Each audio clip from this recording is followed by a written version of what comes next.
A paz invadiu meu coração, de repente me encheu de paz. Boa noite a todos, gratidão pela presença, gratidão, Ivo. Depois eu vou falar um pouquinho mais sobre o Ivo, quando o Cristal vai começar. Afinal de contas, voltou a ser Cristal? Esqueceu de tirar a Ana. Esqueci de mudar o nome. Então por isso, tô te chamando de Cristal porque eu vi ali. Mas o nome dela é Ana. Não se preocupe não, pode chamar de qualquer jeito. Ana Cristal, Ana Múrtia, Ana Tavares. Ela importa que ela é um verdadeiro cristal. E pro Love Sanga ela sempre vem trazer aí, através da música, através da sua voz, um pouquinho de harmonia, um pouco mais de harmonia para todos nós. Então, Cristal, pode ir. Boa noite. E hoje eu vou cantar uma versão de uma música que eu sempre canto e é sempre a mesma coisa, e hoje eu vou mudar um pouquinho.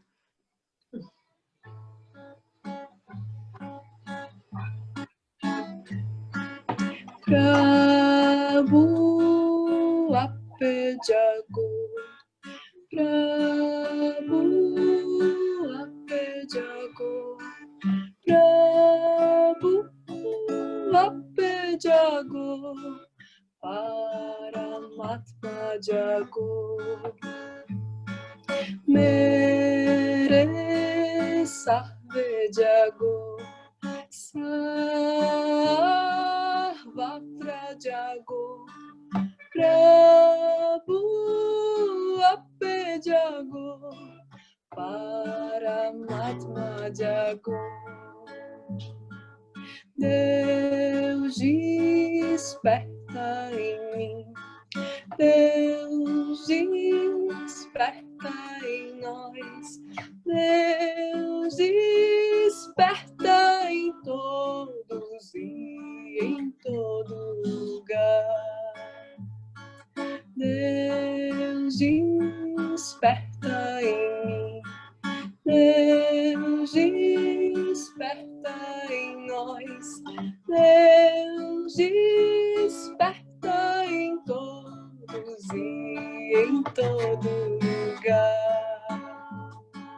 Prabhu ape jago, Prabhu ape jago, Prabhu ape jago, Paramatma jago, mere sarve jago, sarvatra jago, Prabhu ape jago, Paramatma jago.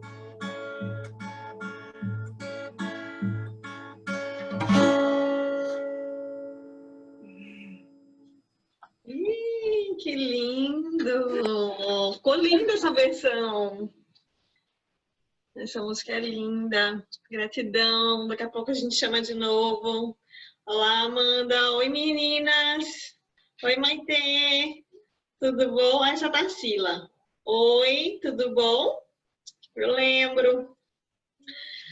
Então, gente, a gente, depois de 2 semanas, né, sem o Love Sanga, estava falando um pouquinho antes, eu precisei dessas 2 semanas para dar uma pausa e realmente foi bem intensa essas minhas 2 últimas semanas, mas eu já tinha feito o convite a Ivo antes dessa pausa e já tinha combinado para ser esse, né, esse domingo.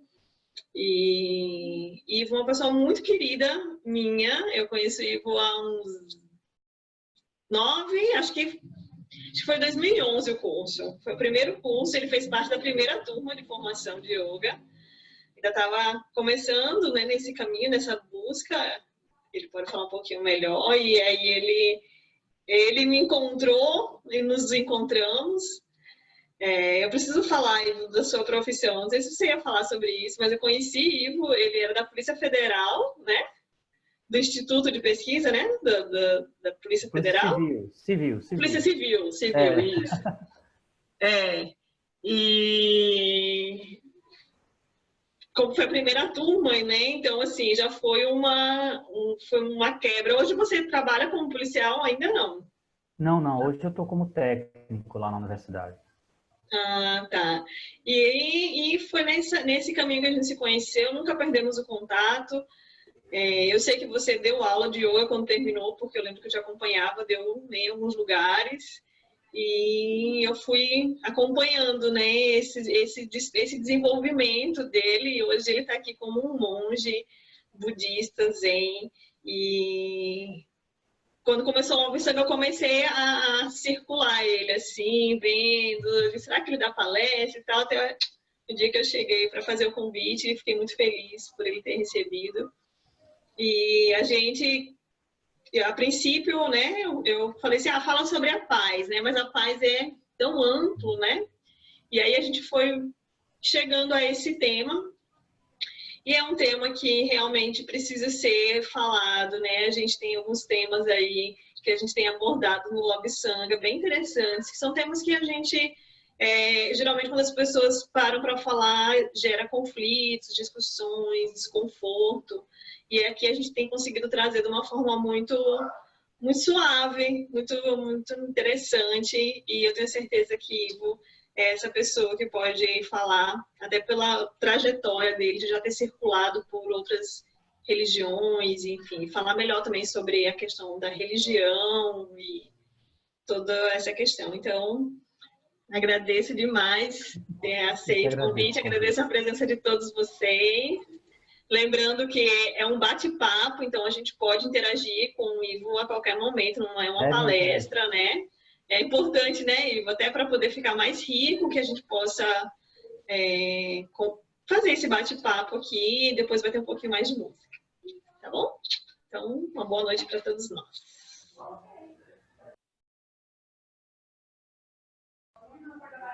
Boa noite. Os vizinhos aqui estão fazendo muito barulho, então se vocês ouvirem, não se importem. Boa noite a todos, todas. É muito bom ser no domingo, né? Porque o domingo é meio um dia...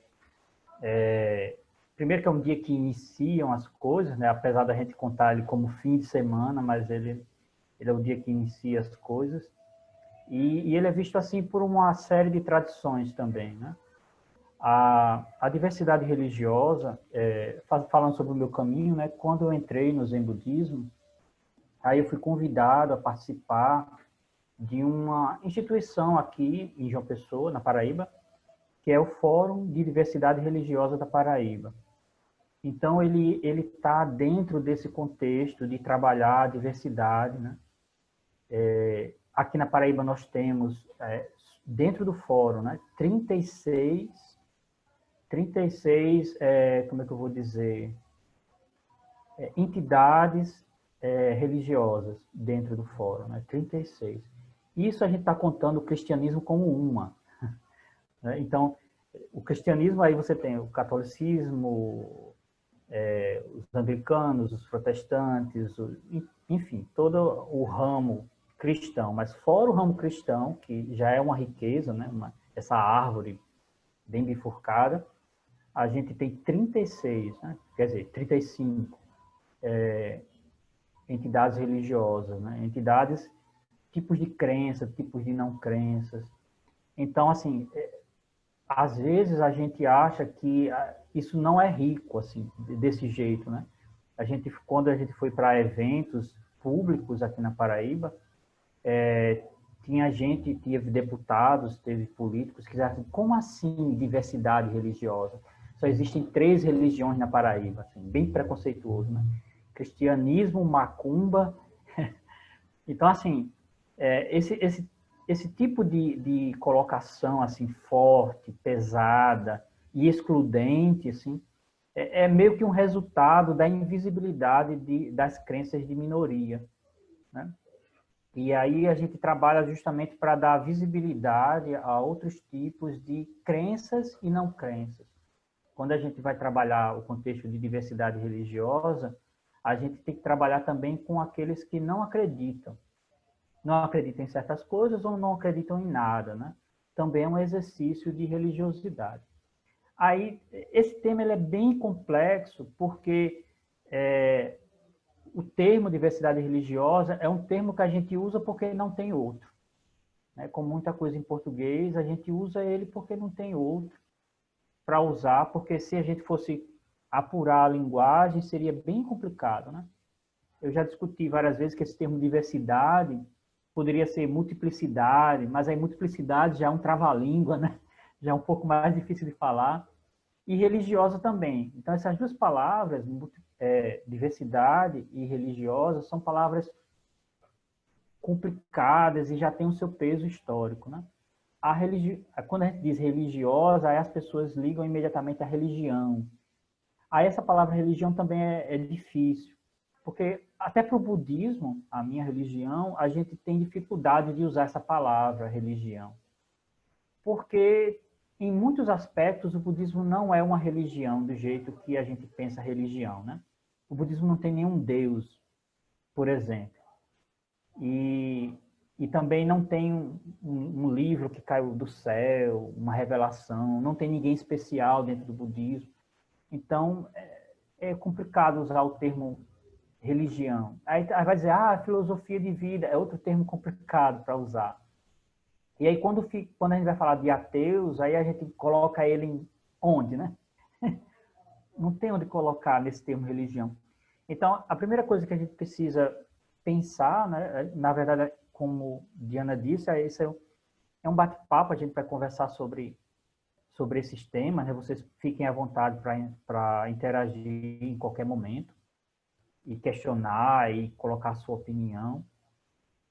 Então, a primeira coisa que a gente tem que pensar, que a gente tem que refletir, é que essas duas palavras são complicadas, né? A gente está usando porque a gente não achou uma outra melhor. Então, diversidade religiosa.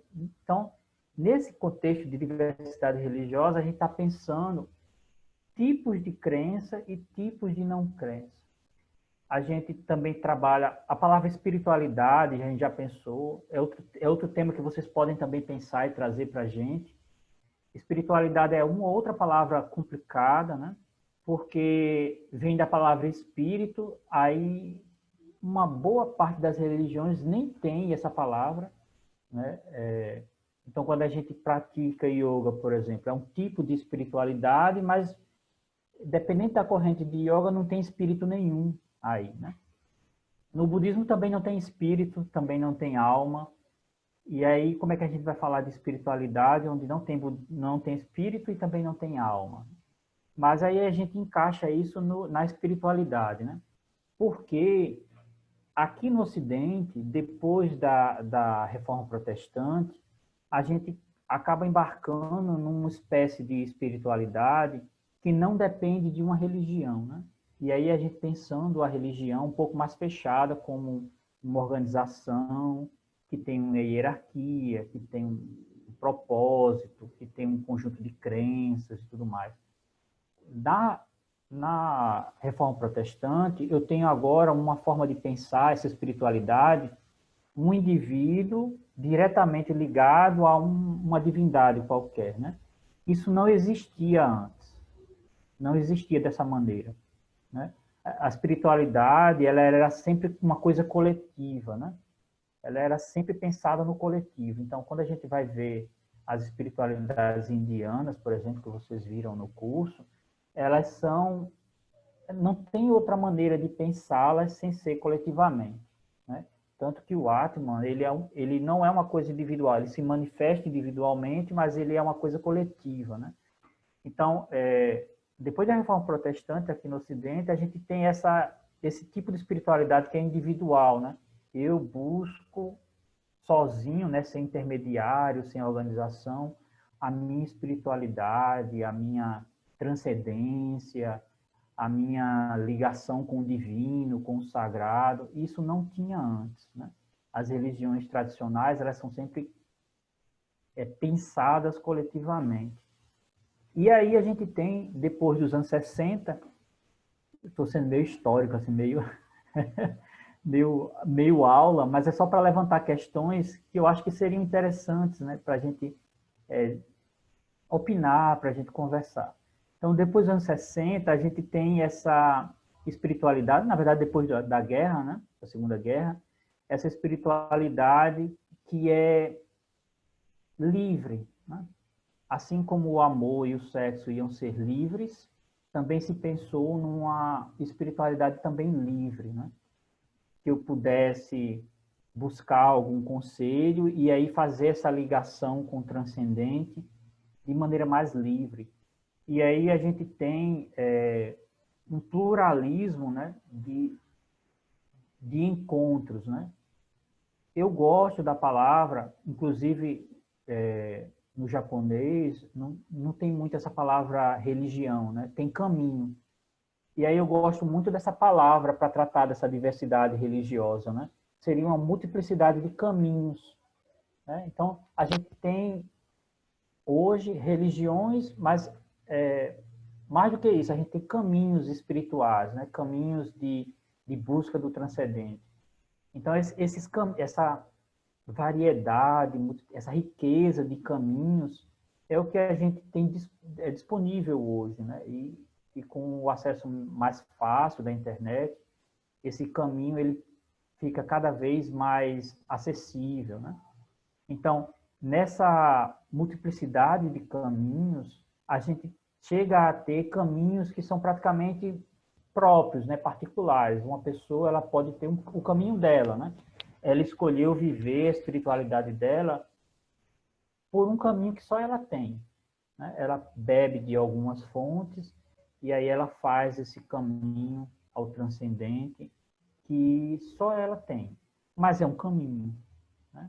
É um caminho e ela é consciente, ela consegue trilhar esse caminho, ela consegue, inclusive, apontar esse caminho para algumas pessoas. Então, a diversidade religiosa teria essa riqueza de caminhos. Agora, quando a gente está tratando de... Eu até pedi para a Diana colocar isso, né, no tema, associar sempre diversidade religiosa à cultura de paz. Porque a gente tem um problema muito sério, que é a intolerância. Como a religião é uma coisa muito íntima, e a outra coisa que eu queria levantar, né? Aqui no Brasil, eu digo no Brasil porque essa reclamação são de pessoas estrangeiras, né? Eu tenho amigas espanholas e europeias que elas acham muito estranho as pessoas aqui no Brasil perguntarem assim, a queima-roupa, que religião você tem, o que você pratica, né? Em sala de aula, quando eu dava aula mesmo, né, na faculdade, eu dava aula de filosofia. E aí os alunos, era muito comum você estar dando uma aula de algum tema e o aluno agressivamente, às vezes, perguntasse: professor, que religião o senhor pratica? Que religião o senhor exerce, né? E para a gente, porque provavelmente algumas pessoas devem estar pensando, quando eu estou falando isso, né, que besteira, eu diria na hora, né, que sou tal religião, né? Mas isso é uma coisa muito íntima, é muito íntimo mesmo. É quase perguntar a queima-roupa, assim, a opção sexual da pessoa, né? O fetiche sexual que uma pessoa tem. Porque essa questão da religião, aqui nem tanto, ou aqui não explicitamente, né? Mas lá fora, na Europa e alguns outros países, isso gerou guerras, isso geraram muito sofrimento, muito constrangimento, muitas mortes. Então, quando você pergunta qual é a sua religião, a pessoa às vezes fica se questionando por que essa pessoa quer saber a minha religião, né? Será que ela está querendo me ameaçar? E geralmente indiretamente, né? Essas pessoas que perguntavam a minha religião, eu não era budista na época, eu era católico, então eu estava teoricamente na maioria. Elas não estavam perguntando a minha religião para, olha, que fascinante, eu quero saber um pouco da sua religião, né? Me conte alguma coisa sobre esse caminho. Não. Geralmente essas pessoas perguntam isso porque elas querem lhe converter. Elas querem tirar você dessa sua religião. E isso no Brasil ele é tratado como uma coisa corriqueira, né? Ah, tudo bem, assim, eu vou converter fulano, ou fulano tem que aceitar. Uma coisa muito comum que as minhas amigas do Islã sofrem, né? Eu sofri isso quando a gente estava numa reunião numa rua, é que vieram pessoas entregar panfleto de uma religião, né? E aí eu não estava vestido com roupa de monge, e eu tenho essa cara de cristão, né? E elas não, essas pessoas que estavam entregando panfleto não ofereceram panfleto para mim, mas as minhas amigas que estavam com o véu, o hijab muçulmano, e as minhas amigas que estavam com o turbante da religião afro, a gente estava numa palestra, então elas estavam comentando o que estava o tema, né? E a gente foi interrompido, elas foram interrompidas para receber esse panfleto, né? E todos nós que estávamos lá, nós nos sentimos muito agredidos. Todos nós nos sentimos muito agredidos, porque o evento foi interrompido, a gente estava falando de paz, então nosso evento foi interrompido para que essas pessoas entregassem esse panfleto, né, esse papelzinho. E depois que elas foram embora, porque elas só fizeram entregar isso e dizer uma coisa que elas acreditam, né, como se meio como para gente que não é dessa religião, parece uma ameaça, assim. Eu gosto de inverter, assim. Eu gosto de pegar a religião que parece que é inversa, mas na verdade não é, né? Imagine se você estivesse de uma religião e a religião de alguém que é o oposto da sua fosse lá em você e dissesse assim, olha, aceite isso aqui, né? Então, quando a gente vai em escola, geralmente a gente inverte, né? Se a gente está numa escola que a maioria é cristã, aí a gente fala do satanismo, né? A gente fala, imagine se chegasse alguém aqui satanista e distribuísse uma série de papezinhos da igreja de Satanás aqui, como é que vocês iam se sentir? Né? Como é que vocês iam se sentir? É porque, justamente, a religião, ela é, como eu disse lá, parece que você está perguntando alguma coisa de foro mais íntimo. Ela é mais íntima. Porque quando você está tratando de religião, de crenças, de espiritualidade, isso não está no corpo. Está no corpo, né? Está nas minhas roupas, tá. Mas ela está na minha roupa porque ela vem de dentro, né? É aquilo que eu mais acredito, é aquilo que está no fundo da minha alma, é aquilo que antes de eu dormir à noite, eu me pego naquilo, né? É aquilo que quando eu estou fraco, eu me pego naquilo. Então é muito íntimo, então está lá no coração da gente. Então, quando alguém é intolerante, quando alguém ameaça as nossas crenças, né, aquilo dói profundamente. Porque está mexendo, não aqui na minha roupa de monge, e tocar fogo nisso, não, isso não está. Está mexendo lá dentro, né? Está no meu coração, naquilo que eu acredito, naquilo que eu me pego, naquilo que quando eu não tenho socorro nenhum, eu vou me amparar naquilo. Então, é muito profundo isso.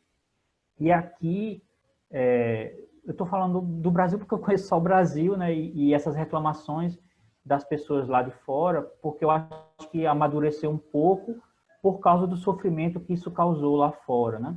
A gente tem a sorte ainda de ter um país que a gente, teoricamente, pode exercer livremente a nossa crença, que isso é e não é, né? É e não é. A gente pode exercer a nossa crença, a gente não vai ser preso ainda pelo Estado por causa disso. Então, algumas dessas agressões são muito sutis, né? Mas eu vou voltar para... Eu fiquei até pesado um pouco, me desculpem, mas é porque a gente vem na lembrança algumas coisas, né? Então, quando a gente está falando de religião, de religiosidade, espiritualidade, isso está bem lá no nosso íntimo, né? Bem lá no nosso íntimo. E é exatamente por isso que vem a segunda parte do nosso tema, né? Que é cultura de paz. Então, eu preciso respeitar a religião do outro, as crenças e não crenças do outro, dentro de uma cultura de paz. Né? Aí é que entra a cultura de paz, né? Eu posso acreditar numa coisa que condena a sua religião. A minha religião tem um sistema de crenças que diz que a sua religião está errada. Mas eu preciso respeitar essa minha crença, essa minha religião e a sua religião, a religião do outro, dentro de uma cultura de paz, né? Dentro de que, se você não acredita na mesma coisa que eu acredito, tem uma coisa em comum que a gente comunga, que é justamente a cultura de paz. Então, a tolerância, ela é permeada, né? Ela é mergulhada dentro dessa cultura de paz. Porque quando a gente vai trabalhar o tema de tolerância, né? Eu posso tolerar, vamos tolerar. Aí sempre vem com um paradoxo, né? Eu posso tolerar o intolerante, por exemplo, eu posso tolerar um nazista, né? Até que ponto eu posso tolerar um nazista, né?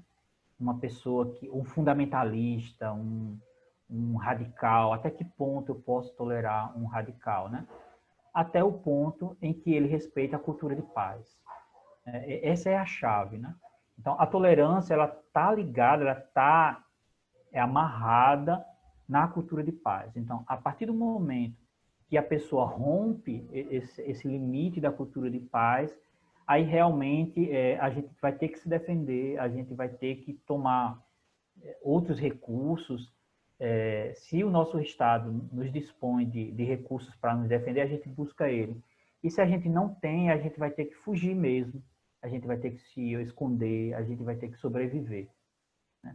Então, assim, dentro dessa diversidade, a diversidade ela tem que estar sempre permeada pela paz, né? Sempre permeada pela paz. Lá no fórum, a gente tem religiões que são antagonistas, né? Que uma diz que a outra não... Só que o que a gente percebeu no fundo, quando a gente começou a trabalhar com a cultura de paz, é que o antagonismo das religiões era mais político do que religioso, né? As discussões, essa rivalidade e as azedumes, né, essas coisas mais ariscas, vinham mais de alguma coisa política por trás do que propriamente de alguma coisa que tivesse a ver com a crença em si, né? A gente sofreu uma agressão lá aqui na Assembleia de João Pessoa, que um dos representantes lá, que ele não fazia parte dessa harmonia, né? E aí ele disse assim, a minha religião não pede para que eu ande de mão dada com nenhuma outra. Ele disse isso.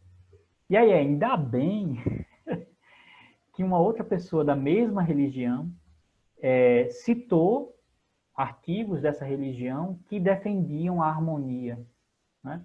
Então, quando a gente quer ver harmonia, a gente consegue ver harmonia, né?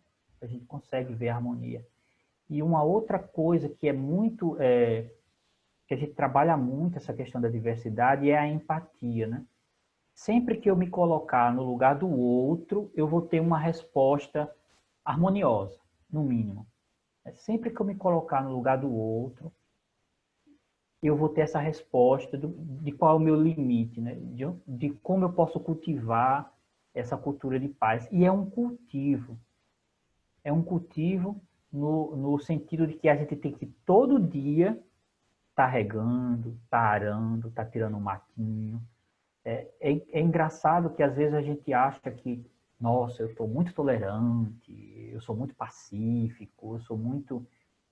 E aí a gente se pega, como eu já me peguei várias vezes, cometendo preconceitos que foram introjetados na gente e a gente vomita eles assim, meio que sem querer. Então, por isso que a gente chama de cultura de paz, né? Porque é uma coisa que você tem que ficar arando o tempo todo, você tem que ficar cuidando, vigiando, regando, porque dá trabalho. E você tem que querer fazer isso. Você tem que querer fazer isso. Porque você tem que ir se acostumando a ouvir o outro. É outro passo importante que eu gostaria que vocês mantivessem na mente, né? É que só o outro tem a voz para falar dele mesmo, né? Só você que acredita no que você acredita pode falar das suas crenças. É uma coisa que a gente tem tentado trabalhar muito, né? Porque aqui a gente tem na universidade um curso que é o de Ciências da Religião, que é um curso bom. Eu trabalho, inclusive, no departamento, né? Mas tem uma coisa muito sutil nisso, né? É porque quando a gente pesquisa é uma coisa, né? Vivência é outra coisa, né? Então, vamos dizer que o Tiago Pelúcio, ele é Hare Krishna, ele é devoto, então ele vive isso, então ele pode falar. Ele estuda, mas ele estuda como religioso, né? Agora, se pegasse um pesquisador, e aí o pesquisador, ele estuda a unha do pé de Krishna, né? É uma coisa bem específica lá. E ele não vive a religião. Então, quem tem a voz para falar da religião é o devoto, né? É a pessoa que crê nisso. Então, dar voz, essa coisa da voz, ela é muito importante, né? E ela também se aplica a outras coisas, né? A sexualidade. Quem é que tem voz para falar da sexualidade X ou Y? A pessoa que vive a sexualidade X ou Y, né? Então, quem tem voz para falar do yoga é quem pratica yoga. Então, quem estuda yoga vê o yoga sobre um determinado prisma, né? Tem um diamante lá, e o diamante está lapidado por diversas facetas, né? E aí a faceta que brilha para você é apenas a luz que está na sua direção. Então, você está olhando para aquela faceta e você está olhando aquela luz que está refletindo para aquela... Mas é só uma faceta, né? Isso é o estudioso. Mas quem está dentro do diamante é que vê como o diamante vê, né? Então, assim, dar voz. Essa coisa da diversidade é dar voz. Então, eu não vou falar sobre a Umbanda, porque eu não vivo a Umbanda, né? Quem vai falar da Umbanda é alguém que pratica a religião, né? Quem pratica a Umbanda. Isso sim, ela que tem que falar da religião dela. E a Umbanda também é riquíssima, né? Tem várias casas, vários jeitos de ser Umbanda. Então, assim, uma casa de Umbanda não pode falar por todas as casas de Umbanda, porque seria injusto, né? Quem pratica naquela casa é que vai falar daquela casa dentro da sua diversidade, dentro do seu contexto, né? Então, isso é muito importante, a gente dá a voz à espiritualidade. É muito comum, por exemplo, eu estou falando de budismo, eu vou falar de budismo, e as pessoas me rebaterem no budismo, né? Assim, mas o livro tal diz que vocês acreditam nisso. Aí é engraçado, né? Porque sou eu que acredito, né? O que é que o livro tal vai falar de... A pessoa que escreveu esse livro é budista, pelo menos, ainda tem isso, né? Então, essas coisas, elas são muito interessantes da gente colocar, né? Quem tem que falar da religião, ou da espiritualidade, ou da vivência, ou do caminho, é a própria pessoa que vive, né? Até porque, como eu disse lá no comecinho, hoje em dia a gente tem caminhos, inclusive, individuais, né? De pessoas que pegam pedacinhos de vários caminhos, e aí ela é o quê? Ela é católica, ela é espírita, ela é o quê? Ela pode falar do que ela acredita, né? E tem que deixar ela falar do que ela acredita. Eu já vi muita gente falando assim, eu sou católica, mas eu acredito em reencarnação. Aí a outra pessoa faz assim, mas católico não pode acreditar em reencarnação, isso é pecado, não sei. Mas é o que ela acredita, né? Ela está falando o que ela acredita. E assim, isso é muito íntimo, né? E tem que deixar ela se resolver com a sacralidade que ela tem, com a divindade dela, ela vai resolver isso, né?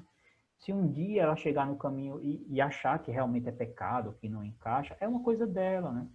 Mas ela tem que ter voz para isso. Deixa eu dar uma olhadinha aqui no chat, que tem muita coisa. Podem falar também, abrir o microfone, tá certo? Só vou dar uma olhadinha no chat. Então, o Felipe também achou que é uma pergunta bem chata, né? Porque, pronto, eu vou dar um exemplo do que aconteceu antes da pandemia, né? Numa escola aí municipal, tinha uma menina e ela veio com um acessório branco, né? Ela veio com um acessório branco para a escola e ela tem a cor mais escura, né? Ela é mais negra. E adivinha qual foi o dia que ela foi com essa peça? Uma sexta-feira. E aí a professora dela, que é de uma determinada religião, perguntou, imagina, para uma criança de 12 anos, por que você está com essa coisa branca, a farda, não sei o quê?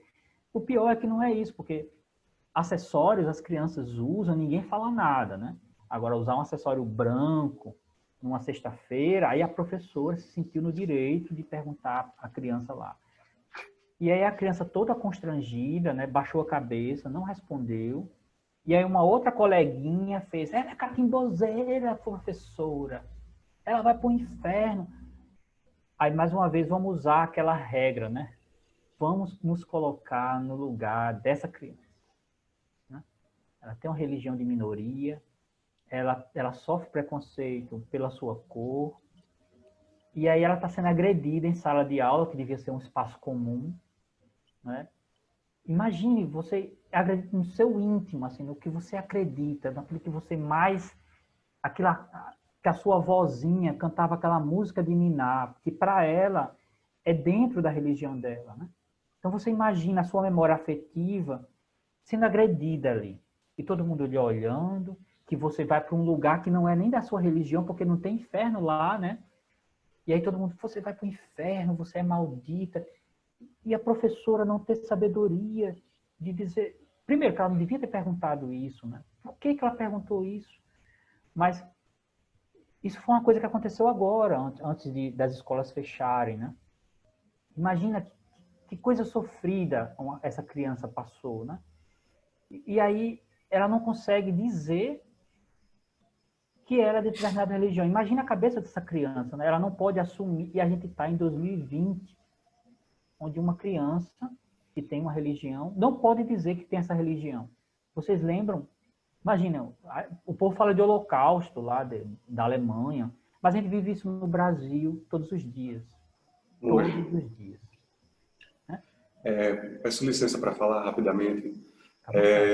Sobre essa questão da intolerância, ela acontece de modo assim, bem sutil, né? Você já falou sobre isso. Nesse caso específico que o senhor relatou agora, é muito assim explícito, né? Muito assim evidente, mas muita intolerância acontece de forma sutil. Em 2018, eu passei 6 meses frequentando uma casa de candomblé e eu presenciei alguns atos intolerantes assim sutis. Como, por exemplo, alguns fiéis, discípulos lá, pegam um Uber, por exemplo, para chegar até a casa. E as avaliações que eles recebem dos motoristas, baixíssima, entendeu? Isso aí a gente pensa, mas pode acontecer com qualquer pessoa, mas nesse caso específico, eu acredito que a avaliação se deu porque o motorista foi levar o fiel até uma casa de candomblé, porque como você falou, essas pessoas vestem branco, né? Então tem toda uma simbologia em torno daquilo ali e eu enxergo que não somente esse caso, né? Mas esses atos intolerantes assim mais sutis acontecem o tempo inteiro, mas às vezes estão tão assim naturalizados na vida das pessoas que as pessoas não conseguem enxergar, né? Porque estão naturalizados. Mas aí eu assim fiquei assim impressionado não somente com esse caso, mas existem outros também que acontecem assim e as pessoas não percebem que estão sendo intolerantes, mas estão sendo bem intolerantes. Para mim assim ficou muito visível no caso. Lauber, por favor. Ivo, eu te peço licença. Boa noite a todos.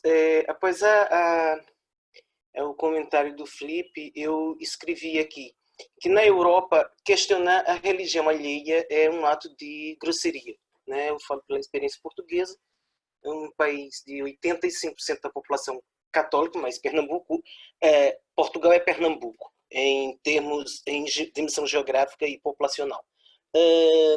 Mas o que resulta é que desses 85% que professa a fé católica, eu sou socialmente católico. Vou às missas dos finados, aos casamentos e tal. 70% professa a fé católica. Existe o católico apostólico romano, costumo dizer, existe o católico apostólico português. Para terem ideia, 1º de novembro há uma procissão em Portugal chamada Procissão de Todos os Santos, que sai às ruas de Lisboa, imagem de santo que você nunca viu na vida. E você fica perguntando, que santo é aquele, que santo é aquela? É divertido. A Ibéria é divertida. Os espanhóis muito alegres, nós portugueses ficamos muito introspectivo. Quer dizer, eu sou de geração já nascida aqui no Brasil, mas ora muito introspectivo e o dramalhão do mundo inteiro. Somos muito dramáticos. Mas eu digo aqui que desses 70% que professa a fé católica, não há sequer a pergunta de vai à missa todo domingo, por exemplo. Porque isso é uma grosseiria, chega a ser grosseiro. Sobretudo porque quando houve a queda da monarquia, no caso de Portugal, quando houve a queda da monarquia, eu sou devoto de Nossa Senhora de Fátima, não levo isso em questão. Mas quando houve a queda da monarquia, um pouco tempo tenta-se implantar uma república, e a república ela é engatilhada por um golpe de Estado, que é o do Salazar, que dura 40 anos.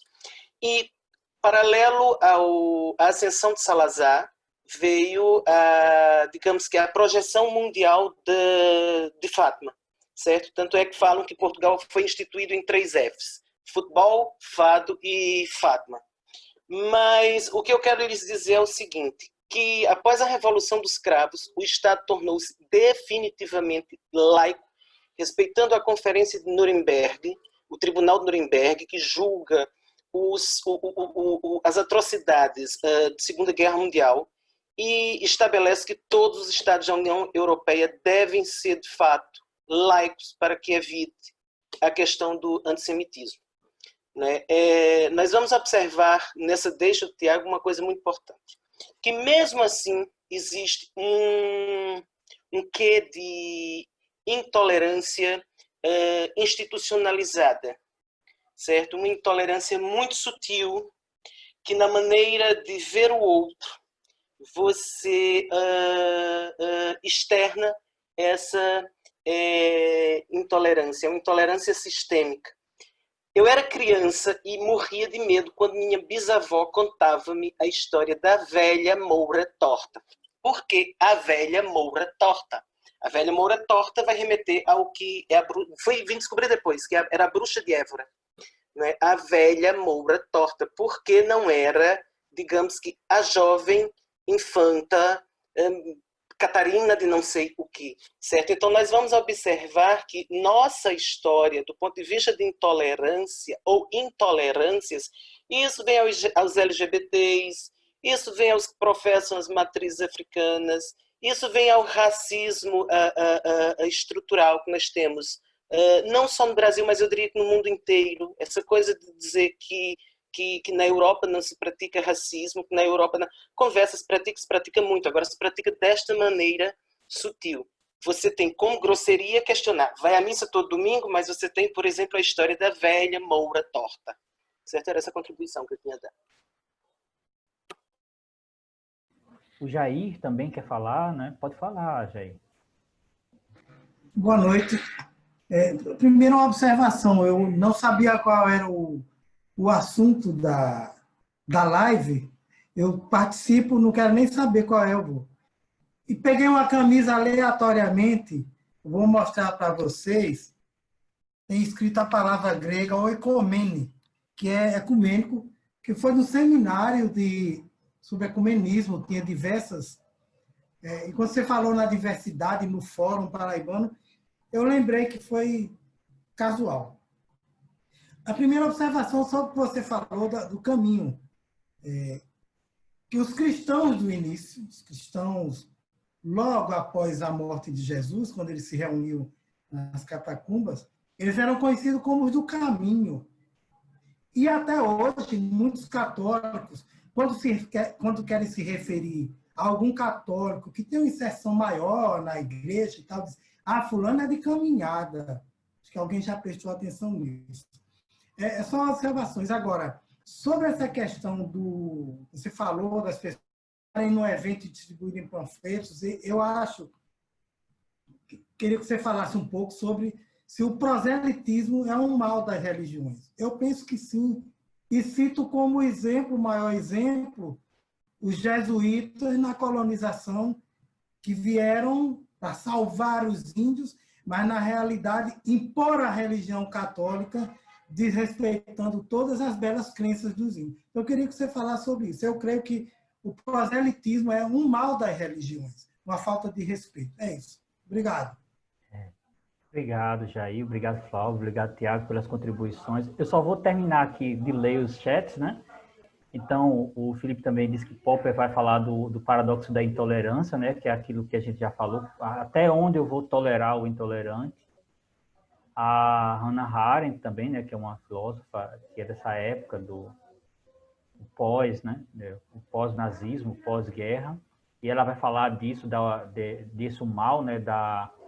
Como é que eu vou dizer, normalização do mal, né? Deixar o mal sendo uma coisa comum e corriqueira, né? Naturalização do mal, né? E, bom, a Alice falou da Alice, Eunice, pronto. A outra coisa interessante é a Eunice falando, né? O termo de caminho, eu fui educado numa religião tida como fundamentalista e afirmaram para mim frequentemente que o Deus daquela religião é o único caminho. Então, vamos lá, né? Tem muita coisa. A banalidade do mal, muito bem, isso mesmo, Flávio, muito obrigado. Então, qual é a grande questão do proselitismo? Vamos começar pelo proselitismo, né? Quando a gente fala de diversidade, algumas crenças, eu vou ser bem específico, né? A gente tem crenças aí, que a gente fala, as três crenças monoteístas que a gente tem, que o judaísmo, são as crenças abrâmicas, né? Que tem como Abraão seu fundador, que é o islamismo, o cristianismo e o judaísmo. Acho que não tanto o judaísmo, né, mas o islamismo e o cristianismo têm, dentro das suas crenças, assim, meio que você não pode ser cristão, você não pode ser islâmico sem a parte da pregação, né, de espalhar, de fazer proselitismo. Então, dentro do cristianismo faz parte da sua salvação salvar alguém, né? Pregar o cristianismo faz parte da crença deles, né? Nas outras religiões isso não é muito comum, né? Existe, né? No budismo, por exemplo, é uma religião teoricamente não proselitista, mas tem proselitismo, né? Então já teve discussões, nem que seja um proselitismo de defesa, né? Que foi o que aconteceu historicamente conosco, né? Vinham pessoas de outras religiões para tentar converter, e a gente teve que fazer um proselitismo de defesa, né? Não, olha, a gente é melhor porque aí tem toda uma defesa, e essa defesa acabou sendo usada para proselitismo também. Assim, a grosso modo, a rigor, o proselitismo não é um problema. Ele não é um problema. E dentro da diversidade, ele também é possível e é preferível que ele seja respeitado, né? Que esse proselitismo seja... Só um minutinho.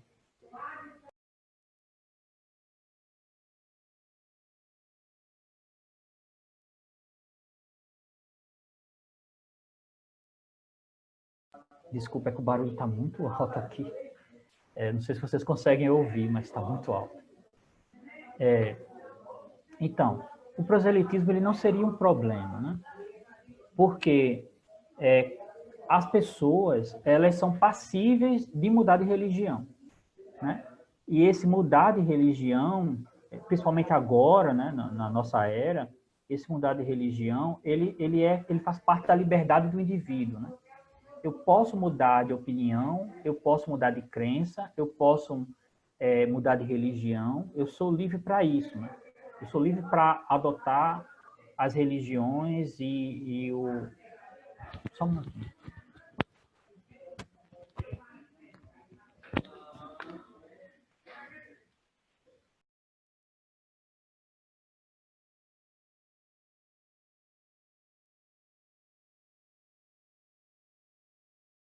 Infelizmente vai ser assim. Bom, então assim, o proselitismo ele não seria um problema em si, né? E o problema maior é quando, até aproveitando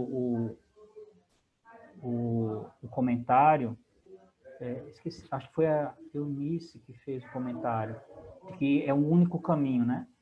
É que essas religiões abrâmicas, elas têm uma característica muito forte, que talvez não tenha nas outras religiões. É que elas, como elas têm um Deus único, então a perspectiva delas de verdade também é única. Então só existe um caminho, só existe uma verdade. E aí, quando só existe um, todos os outros estão errados.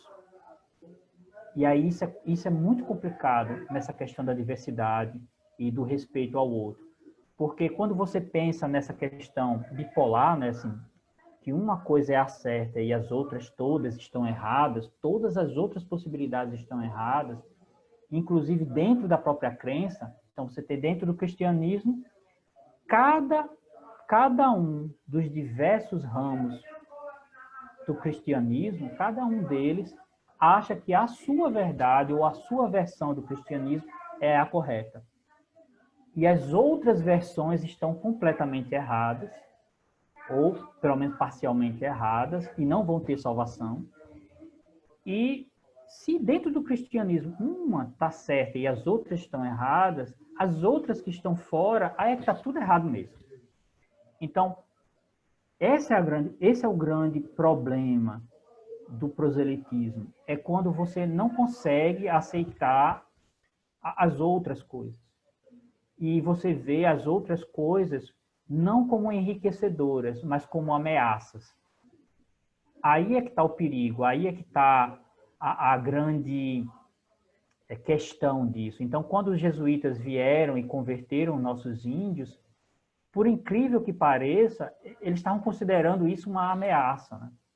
Então, existia uma religião livre, que as pessoas possam andar nuas por aí, e que isso era uma ameaça, né? Então, quando você vê a diversidade, a riqueza, como ameaça, aí isso é perigoso, porque você começa a usar argumentos de aniquilação, né? E aí você, por exemplo, já que o outro está errado e o outro é uma ameaça, então eu tenho que destruí-lo. Isso é o perigo. E foi isso que aconteceu, por exemplo, com os nossos índios, né? Então, ver esse outro como uma ameaça moral, uma ameaça ao que eles tinham estabelecido, e a gente tem que absorvê-los, e quem não aceitar, a gente tem que matar, a gente tem que destruir. Então, esse é o perigo, e é por isso que a gente está falando de cultura de paz sempre, né?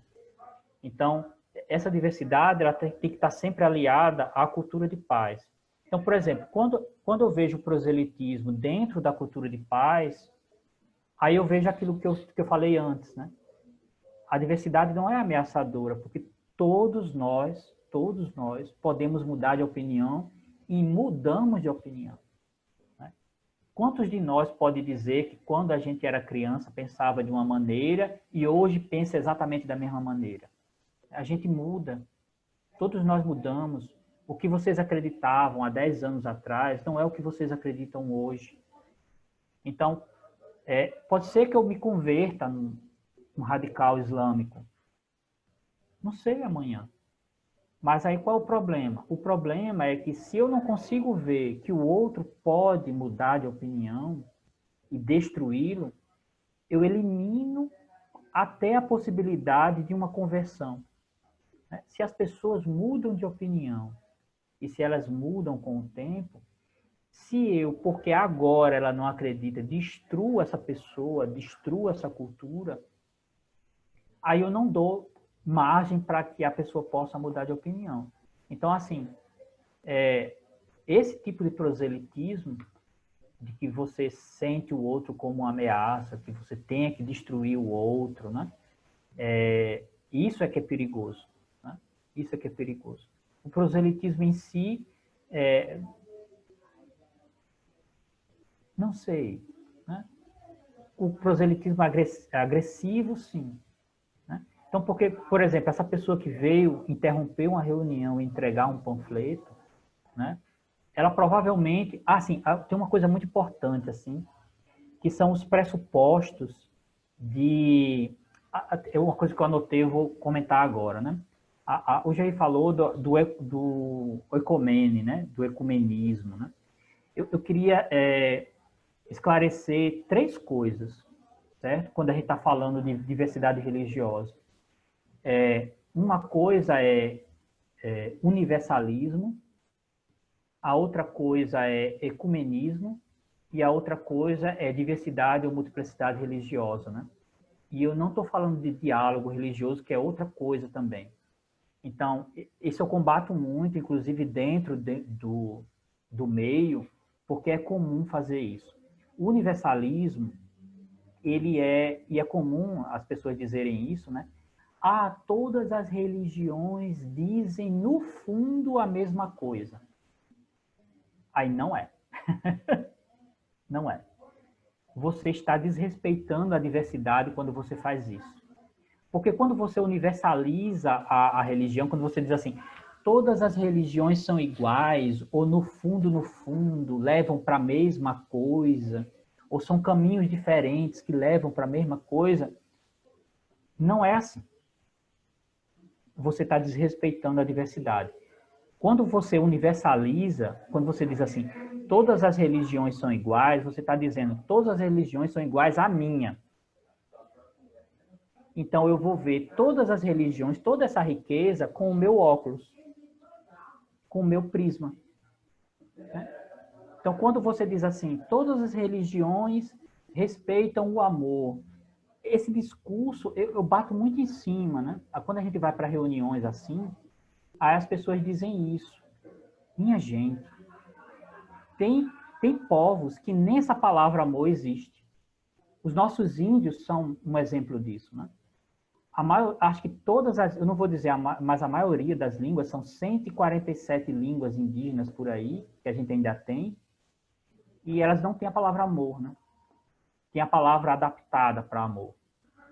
Eu vou falar do budismo, né? O budismo chinês e o budismo japonês não tem a palavra amor. Quando os jesuítas chegaram na China, eles tiveram uma enorme dificuldade para traduzir a Bíblia e o Evangelho, porque essa palavra não existe. É como a nossa palavra saudade, né? Tem coisas que chegam ali pertinho, mas não é. Eles tiveram uma grande dificuldade de definir a palavra Deus, porque essa palavra não tem lá. Não existe uma divindade que criou tudo. Não tem isso na China. Não tem isso no idioma mandarim. E aí eles tiveram que fazer adaptações, assim, gambiarras, que quando chegaram no Vaticano, o Vaticano fez assim, mas isso aí não é Deus. Aí eles disseram, mas não tem outra coisa para botar no lugar. Né? E é só para dar um exemplo. Então, quando você usa o universalismo, você quer dizer assim, todas as religiões são iguais à minha. Eu quero ver todas as religiões do jeito que a minha religião vê. Aí eu vou dizer, o budismo fala de amor. O budismo não usa amor, o budismo usa compaixão, que também é uma palavra assim emprestada, né? Então, assim, aí tem gente que faz assim, quem é acostumado a ver os vídeos da Monja Coen, né, é muito comum as pessoas perguntarem a ela assim, por que vocês não falam do perdão? É muito comum isso. Por que vocês não falam do perdão? E aí você está vendo o budismo com um olhar cristão. Assim, no budismo não há o que perdoar, porque não tem pecado. É a primeira coisa. parece que é uma coisa boba, né? No budismo não tem Deus. Aí, se não tem Deus, não tem os mandamentos que um Deus colocou lá para você cumprir. Se você não cumprir, você vai para o inferno. Que seria mais ou menos o pecado, né? Se você cumprir isso, então você vai para o inferno. Aí não tem Deus. Não tem mandamentos. Não tem pecado. Você vai perdoar o quê? Né? Então, aí as pessoas perguntam, né? Mas por que a senhora não fala de perdão? Aí ela tenta reconstruir isso, né? Tenta ver o perdão por uma perspectiva budista e tenta suavizar isso, porque ela não quer ser agressiva com outra pessoa. Ela não quer dizer, olha, você está vendo com o seu olhar. Você está vendo com o seu olhar. Mas se você fizesse um pequeno esforço de sair do seu mundo e tentar olhar de uma outra forma, talvez você compreenderia o seu perdão de uma forma diferente. Mas as pessoas, é muito difícil fazer esse esforço de empatia, de se colocar no lugar do outro. Então, a primeira coisa que eu queria dizer é que universalismo não é diversidade religiosa. Certo? Então, os ateus pregam o amor. Onde é que você viu isso? Eles não pregam nada. Eles não têm essa intenção de pregar nada. Então, os ateus não pregam o amor. E o satanismo? O satanismo prega o amor? O satanismo prega paz? Quer dizer, eles não pregam guerra, mas também não pregam paz. E aí você está desrespeitando um satanista, né, quando você fala isso. Todas as religiões pregam o amor, vamos dar as mãos assim. Mas o satanista não acredita nisso. Né? Por mais absurda que seja a crença, é a crença de uma outra pessoa. Se a pessoa acredita na formiguinha divina, ET, ela acredita na formiguinha divina, ET. Não tem o menor problema disso. Não tem o menor problema. Isso não tem a ver com verdade. Né? Tem a ver com afeto, tem a ver com o que está no coração dela. A outra coisa é o ecumenismo. O ecumenismo, ele é geralmente feito dentro da mesma religião. Então, o ecumenismo cristão é o ecumenismo que é feito dentro da comunidade cristã. Né? Até a palavra oikomene, né? Verdadeira comunhão, é a verdadeira comunhão entre os cristãos, entre aquela comunidade, tem a ver com comunidade. Então, o oikomene, ele tem a ver com a comunidade, então é dentro dela. Então, tem o ecumenismo espírita, então eu tenho vários espíritos, vários tipos de espiritismo. O ecumenismo dentro do espiritismo é entre os semelhantes. O ecumenismo dentro do cristianismo é entre os protestantes, entre os católicos, então você faz um ecumenismo, né? Porque eles falam a mesma linguagem, eles têm as diferenças deles, mas eles têm um núcleo que é bastante comum, o oikomene, né? O que eles têm em comum. Só que eu não posso falar de ecumenismo quando tem religiões que não têm nada em comum. Então, o que é que eu vou falar de ecumenismo entre um satanista e um cristão? Só se for o próprio personagem Satanás, né? Ou o que é que eu vou falar entre um ateu e um hindu, por exemplo, que acredita em 1.000, milhões de deuses? Assim, o que é que eles têm em comum? Né? Não é por aí. O ecumenismo é bonito, ele tem que ser feito, mas o ecumenismo tem o lugar dele. Ele é importante, mas o lugar dele. E a terceira coisa, que é justamente isso, a diversidade religiosa, a pluralidade religiosa, né? É você respeitar o outro do jeito que ele é e dar voz a ele, né? Então, e onde é que está o ponto aí de contato? O ponto de contato está no fundamento disso, né? Você é livre para ter qualquer crença, porque você é um ser humano. Então, você é livre para ter qualquer crença. Então, eu olho para você e digo, eu lhe respeito, porque você é livre para acreditar no que você quiser. Né? E aí, o meu respeito está na liberdade do outro. A minha liberdade termina quando começa a liberdade do outro, desde que isso permeie uma cultura de paz. Que isso não ameace a minha existência como ser humano. Né? que a pessoa queira me matar, queira me destruir, queira destruir o meu povo. Aí isso não vai adiante, né? A outra coisa é o diálogo interreligioso, né? Então, o diálogo religioso, ele pode permear essas três coisas, né? Ele pode estar dentro do universalismo, ele pode estar dentro do ecumenismo e ele pode estar dentro da diversidade. Mas o diálogo religioso, ele é uma conversa, ele é um diálogo, né? Ele pode ser uma negociação, né? Ele obrigatoriamente não precisa contemplar a diversidade. Então, por exemplo, eu não preciso e eu não tenho que obrigar um ateu a aceitar pontos em comum com um cristão. Não preciso disso. Não preciso. Eu não preciso obrigar um cristão a aceitar um satanista. Ah, você tem que aceitar algumas coisas lá. Eu não preciso disso. Não? A partir do momento que você respeita a liberdade dele de crença, aí sim. Né? Então, diálogo. Ah, vamos achar alguma coisa em comum. Não precisa disso. Não precisa. Pode ter. Um ateu pode abrir mão de algumas das suas descrenças e conversar, e negociar. Mas isso não é necessário, né? Isso não é necessário. Pode haver, mas não é necessário.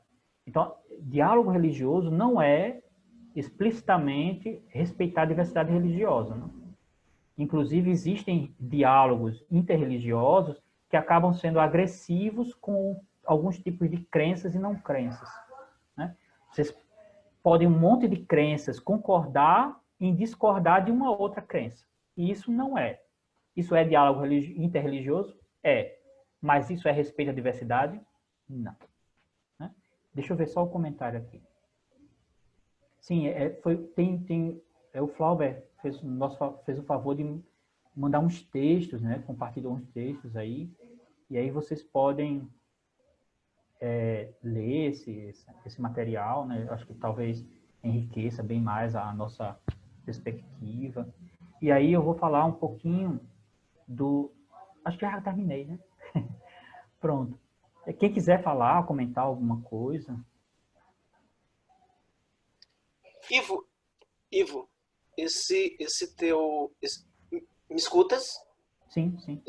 Esse teu comentário final faz-me lembrar um determinado ponto que existe em Brasília, que é considerado como o monumento mais visitado de Brasília, qual por questão de ética não vem ao caso dizer a denominação, e que ele tem um parlamundi, então fica nas entrelinhas para quem já ouviu falar a denominação.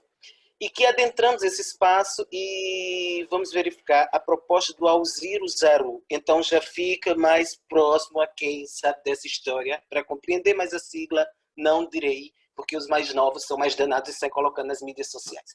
Então, a proposta do Alziro Zaru era integrar todos os credos, de modo que criaria, inclusive, uma gramática, um idioma para que todos esses credos pudessem se comunicar, que seria o Esperanto. Entretanto, quando nós adentramos esse espaço onde fica o Parlamundi, nós vamos verificar tudo que é judaico-cristão maomeísta,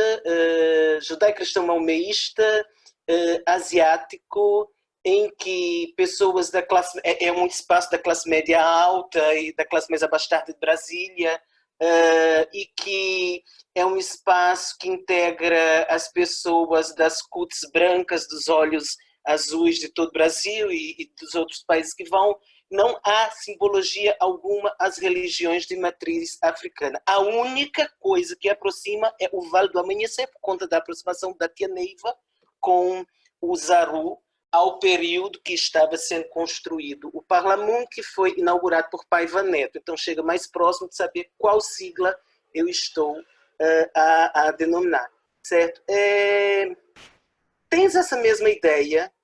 Eu discuti isso com o monge Ricardo Gonçalves, de Natal, professor de Ciências das Religiões da USP, cuja esposa a dona Ivone Gonçalves é de Campina Grande, já está com 90 e pico, já está com 90 e tantos anos.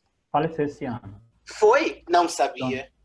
foi, Não Reverenda sabia. Ivone, Reverenda Ivone faleceu esse ano. Darei a notícia aqui em casa e ficará meu pai muito triste, porque meu pai foi estagiário dela, ela quem coordenou a construção do Teatro Municipal de Campina Grande em Foi 1963. uma perda, a gente no budismo ficou muito abalado com... Inclusive em Campina Grande era conhecida como Dona Branquinha, carinhosamente chamada de Branquinha. Uma pessoa linda. Era uma pessoa linda, uma pessoa de luz. E o monge Ricardo, eu conversava com o monge Ricardo num evento em Brasília sobre esta situação. E o monge Ricardo disse: elementar, meu caro, isso aqui foi feito para que nós possamos dar eco ao que nós fazemos e do nosso eco conseguirmos captar recursos que consigamos disseminar para outros espaços. Mas nós temos que sair, diz-me o monge Ricardo, nós temos que sair destes espaços e colocarmos, diz-me o monge Ricardo, e colocarmos os pés na lama. Temos que ir às comunidades, temos que ver a vida como ela é. Aí eu gostaria, se possível, que você desse alguma pincelada nisso. Então, Ivo, Oi. rapidamente, sobre essa questão que você falou muito do ecumenismo dentro de um segmento. Existe o CONIC, que deve conhecer, é o Conselho Nacional das Igrejas Cristãs, que exclui os segmentos cristãos neopentecostais. Só essa informação que eu queria colocar dentro do que você falou. Sim. Então, eu vou comentar primeiro o comentário de Jair, aí eu tomo a outra da instituição, do Parlamundo. Então, veja bem, o ecumenismo, como eu disse, é um movimento que começou, que eu saiba, né? Ele teve uma série... Existia um ecumenismo primitivo, né, das comunidades cristãs. As comunidades cristãs, eles eram muito diversas, então eram muito ricas, né? Cada uma tinha seu evangelho, então tinha toda essa diversidade. E aí, por questões políticas, se instituiu uma verdade e uma ortodoxia, e a partir dessa ortodoxia, quem não se encaixava foi excluído, né? Dessa ecumenia, desse movimento de comunhão. O novo movimento de ecumenia que surgiu no pós-guerra, né, depois do Concílio Vaticano II, particularmente pela Igreja Católica, inclusive o Concílio Vaticano II de 65 já é teoricamente ecumênico, né, tem participação das igrejas tradicionais protestantes, ele tem um limite, né? Tem umas coisas que eles não aceitam dentro do cristianismo. Então, é por isso que eu digo assim, o ecumenismo, ele tem suas limitações, né? Se o próprio CONIC não aceita, por exemplo, Testemunhas de Jeová, ou as Testemunhas de Jeová não aceitam participar dele, ou alguns tipos de cristianismo, os cristãos neopentecostais, não querem participar ou não são aceitos dentro dele, aí já morreu o ecumenismo aí, né? Então, assim, é só para vocês perceberem o quanto isso é limitado, né? A gente quer extrapolar isso. A gente quer extrapolar isso.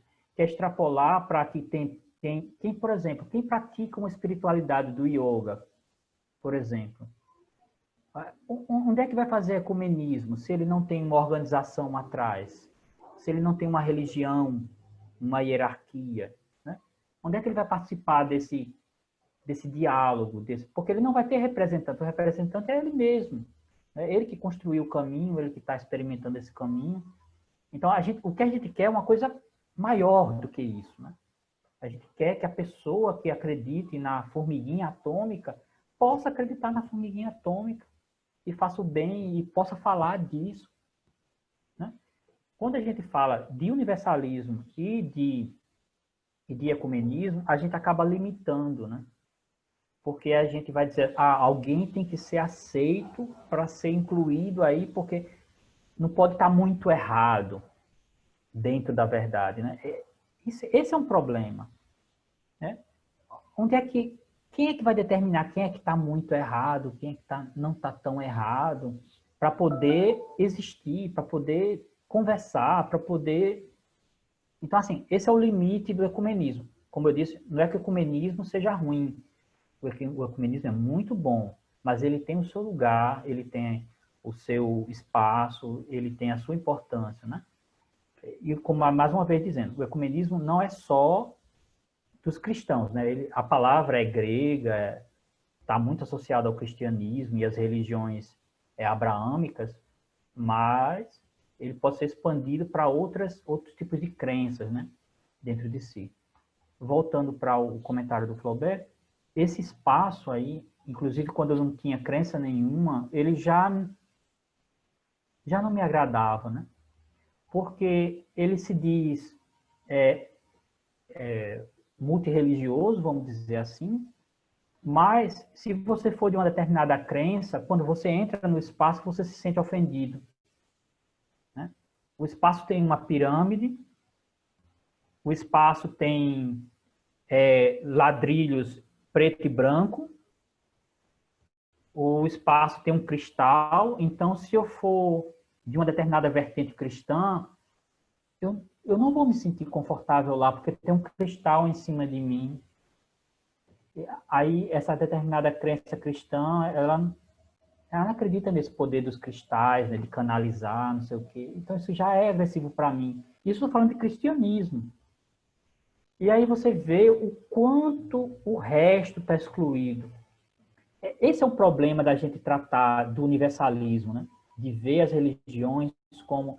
Quando a gente está vendo essas religiões que é tudo igual, que tudo pode se comunicar, eu estou vendo só uma pequena parcela, né?